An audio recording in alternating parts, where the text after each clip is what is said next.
அவள் அங்கிருந்து வந்து பார்க்கிறாள். ஒரே தயிர், பானை உடைஞ்சிருக்கு, மத்தெல்லாம் தூள் தூளா போயிருக்கு. அவன் எங்க காணும்? ஜஹாச சிரிச்சாளாம். தஞ்சாபின தத்ர பஷ்யதி, சுவாமியும் காணுமாம். சிரிக்கவும் சிரிச்சாளாம். சின்ன பண்ணிருக்கான்னு புரிஞ்சு போச்சோ இல்லையா? சுவாமி என்ன காரணத்துல பண்ணிருக்கான்னு அவளுக்கு தெரிஞ்சு போச்சு. சிரிச்சு விட்டு நாம் அடிப்போம்னு ஒளியவும் ஒளிஞ்சு விட்டானேன்னு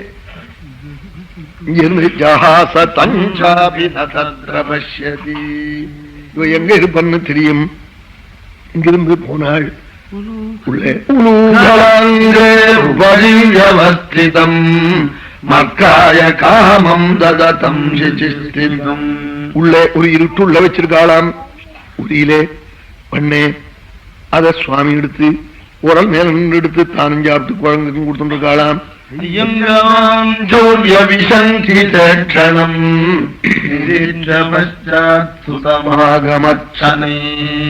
அவன் மண்ணை எடுக்கிறத பார்த்து பின்னாடி அடி ஓஷ தெரியாம உள்ள ஓடினாளாம். யசோதேவனை போய் பிடிச்சு கட்டுறதுக்காக போனாளாம். தேசிகன் சொன்னாள் யாதவ பிரதேயத்துல அம்மா வர்றது தெரிஞ்சு சுவாமி என்ன பண்ணாலாம், நிழல் தெரிஞ்சு விட்டுதான் அம்மா வர்றது. அதுக்காக அம்மா இடுப்புல இந்த மணிகளோட கூட சின்ன சின்ன பொம்மையா தங்கத்துல ரத்னங்கள்லாம் வச்சு அழிச்சு பொம்மைகளை இடுப்புல கட்டி தொங்க விட்டுருக்காளாம் சின்ன சின்னதா. அந்த அந்த பொம்மையெல்லாம் பார்த்து பாப்பா பாப்பான்னு சுவாமி அஞ்சலி பண்ணி, எங்க அம்மா வந்தா நீங்க நான் இங்க இருக்கேன்னு சொல்லப்படாது, சொல்லாம இருந்தா உங்களுக்கும் வண்ண தருவேங்கிறாளாம். இதை பார்த்தாலாம் யசோதே. ஆஹான்னாலாம். ஒண்ணுமே புரிய, சுவாமி இப்படி எல்லாம் பேசி பேசி அப்படி சித்தத்தை இழுத்து போடுறதா? ஆமா, பெரிய அபராதம். அம்மாவுக்கு அது அபராதமா தோன்றது இல்லை, அது மாதிரி போடுறது. இப்படி பண்ணினான் தேசிகன். உள்ள போய் பிடிச்சு விட்டாள். பகவானே கண்ணால ஜலத்தை கொட்டி கதறினாள். எடுத்துன்னு போன கையை எட்டி எறிஞ்சாளாம். ஏன்னாள் குழந்தை பயந்து விட்டான்னு. குழந்தைக்கு பயம் அதிகமா போயிடுதுன்னு கையை எட்டி எறிஞ்சு விட்டு உரல கட்டை எத்தனைச்சாள். கட்டினாளாம். யோகிகளுடைய மனசுக்கு கிடைக்காத பிரபுவே உரல்ல கட்டினாள். ஏவம் ஸ்வகேஹதாமானி யசோதா சந்ததத்யபி. பார்த்தா அது குறைஞ்சுட்டே இருந்தது. எல்லாரும் ஆச்சரியப்பட்டாள்.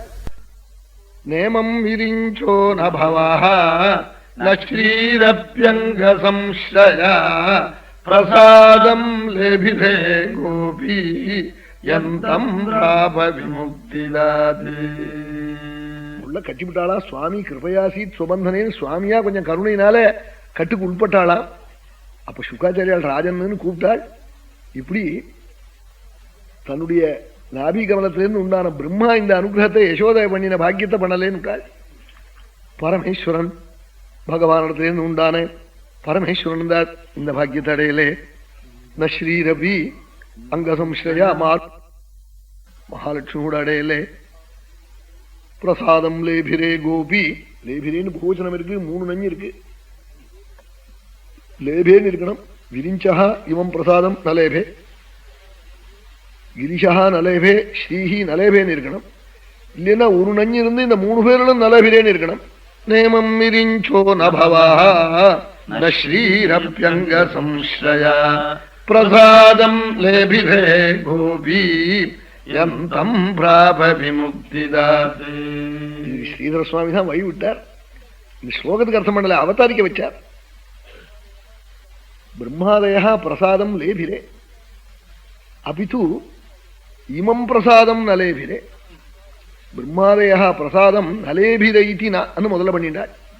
அடையலேன்னு இல்லை, பிரசாதத்தை அடையலேன்னு இல்லை. கிந்து லேபிரே இமம் பிரசாதம் நலேபிரே. இந்த பிரசாதத்தை அடையல. முதல்ல 2 நை, 3வது இப்படி நை வச்சுவிட்டு இதன் அதிச்சித்திரமாக, இது அதிச்சித்திரம் யசோதை அடைஞ்ச ஒரு பிரசாதம் அப்படி சொல்றாள். யசோதைக்கு கிடைக்காத பாக்கியம் கிடைச்சுதான் கட்டிவிட்டாளாம். உரல்ல கட்டிவிட்டு இனிமே என்ன பண்ணுவேன்னு போட்டாளாம். சுவாமிக்கு அந்த உரலுக்கு நடுப்புற ஒரு முழம் விட்டுவிட்டாளாம். அதை இழுத்துக்கிட்டு அப்படியே கொஞ்சம் அந்த எந்த போக முடியா. ஊர் பசங்கள்லாம் ஒரு கையை வச்சுக்கிட்டு கிருஷ்ணனை வந்து நீ தான் மாடு இது வண்டி ஓட்டுறோம்னு ஓட்டின்னு போனாள். வாசல்ல வந்தாள். வந்தா 2 மருத மரம் அண்ணா ஆகாசத்தை அதான் வேண்டி நிற்கிறது ரொம்ப நாளா. நடுப்புற சுவாமி பூந்தாள். உரல் வந்து 2 மரத்திலையும் மாட்டி கொடுத்து 2 காலாலையும் அந்த மரத்தை நல்லா விம்மி உதைச்சாள். அது பாத்தாள பர்யந்தம் வேறு போன மரம் அப்படியே பிச்சுக்கிண்டு விழுந்தது. ஆயிரக்கணக்கான குழந்தைகள் மேல ஒரு களப்படலை, சுவாமி மேல படலை, வேரோட ஆணி வேரோட விழுந்துடுச்சு.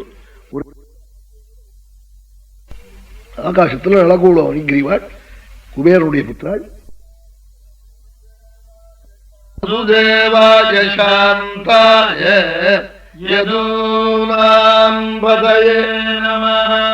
இந்த மரத்துல இருந்து 2 திவ்ய புருஷாள் நலகூபரமணி கிரீவாள் ஆகாசத்துல கிளம்பி பகவானுக்கு நமஸ்காரம் பண்ணி, எங்கள் வாக்கு உன்னுடைய நாமாவை பத்தி பேசணும், காது உன் சரித்திரம் கேட்கணும், வாணி குணானுகதனே ஸ்ரவணம் கதாயாம் ஹஸ்தூஜகர்மசுமனஸ்தவ பாதயோர்ணஹ ஸ்மிருத்யாம் சிரஸ்தவ நிவாச ஜகத் பிரணாமே திருஷ்டி சதாம் தர்ஷனேஸ்து பவத்தனூனாம். எங்க வாக்கு உன்னுடைய சரித்திரத்தை சொல்லணும், காது உன்னுடைய கல்யாண குணகணங்களை கேட்கணும், நாக்கு உன் துளசிய அப்படி எடுத்து பட்சிக்கணும், சரணம் உன்னுடைய கோவில் தம்பாஷம் போட்டு உட்கார்ந்து விட்டானே, சரணம் உன்னுடைய கோவில்ல வந்து நடக்கணும், கைகள் எல்லாம் உன்னுடைய ஆலயத்துல இருக்கிற பில்ல வந்து பிடுங்கணும், உன் ஆலயத்துக்கு கைங்கரிய மன்றத்துல உபயோகப்படணும், எங்கள் தலையானது ஒன்று நமஸ்காரம் மன்றத்துல உபயோகப்படணும். இப்படி எல்லாம் பிரார்த்திச்சாளா. க்ஷேமமா இருங்கோ, மகான்களிடத்துல அபச்சாரம் பண்ணாதீங்கன்னு சுவாமி போச்சோன்னாளா. நலகூபரமணி கிரீவாளே யாருன்னு கேட்டாள். குபேர புத்திராள். நாரதர் போற போது ஜலக்கிரீட பண்ணானா, வஸ்திரம் இல்லாம விவசனா ஸ்திரீகளோட கூட நாரதர் போனாள். பெரியவாள் போறாள், வஸ்திரத்தை கட்டிக்கிறோம் நாளா ஸ்திரீகள்லாம். பெரியவாள்லாம் பொந்துலதான், நீ பயப்படாதே நானா இந்த பையங்க 2 பையங்களும் பணத்திமரில். உடனே இங்க வாடான்னு கூப்பிட்டார். தாரித்யம் பரமாஞ்சனம்னு விரட்ச ஜென்மாவடையங்கன்னு சபிச்சு விட்டாள். உடனே விதுரர் சொன்னார், கல்லு ஜரிக்கும்னார் தரித்திரனுக்கு. ஆமா, காஷ்டான்யபி ஜீரியந்தி. விதுர நீதியை படிச்சா ஒரு சன்னியாசியில இருந்து எல்லாருக்கும் இருக்குதுல.